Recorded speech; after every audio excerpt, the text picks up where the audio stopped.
We know ethanol is a clean-burning, renewable, and American-made alternative to imported petroleum as a fuel for our streetcars. But ethanol is also well-suited as a performance fuel. The ethanol industry has been trying to communicate its value not only from an economic standpoint and a renewable fuels standpoint, but as a performance standpoint. Still, it took the tenacious urging of Paul Dana to show Team Ethanol the path to marketing's victory lane.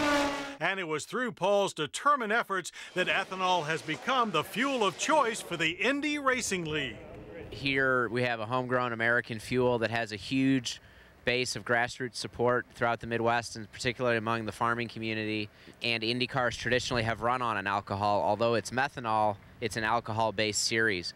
So can it happen? Does it make sense? What are the technical hurdles? What are the PR upsides?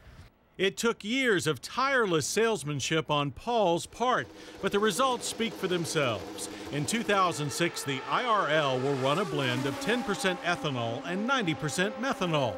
And starting with the 2007 season, the mandated fuel for all IRL racers will be pure ethanol. The great thing that occurred was that Paul had a vision beyond racing and beyond himself. Paul built this program about the fuel switch. It wasn't just about him and one car. It was about telling the world that ethanol will perform not only at 220 mile an hour, which was his dream, but at 60 mile an hour like most of us drive.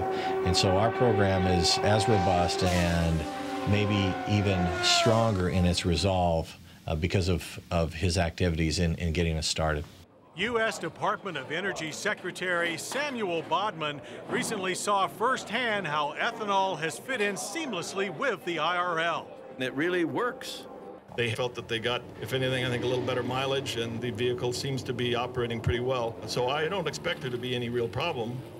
So I think it's a great thing for the IRL. It's a great thing for America. Those same performance advantages make ethanol attractive for other forms of racing too.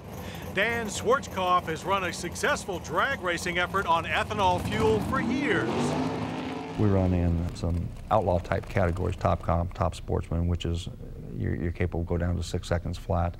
We've got 3 rear engine dragsters that are capable of running in the high 6-second range. When you see the John Forces of the world and stuff, we run at those same races just in a lower class level, sportsman type class level.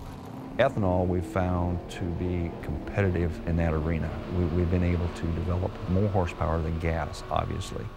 And the reason for that is because you can get more fuel into the cylinder, and you get a multiplier at that point on the amount of BTU that you carry in. The difference is the tuning window for ethanol is a much smaller window because it takes more ignition to light the ethanol. You'll also find ethanol fuel in racing machines as diverse as powerboats, tractor and truck pulls, and sprint cars at venues all over the country. So, come race day at Indy, the action on the track may take center stage, but in pit lane, it's clean, renewable ethanol that fuels the greatest spectacle in motorsports.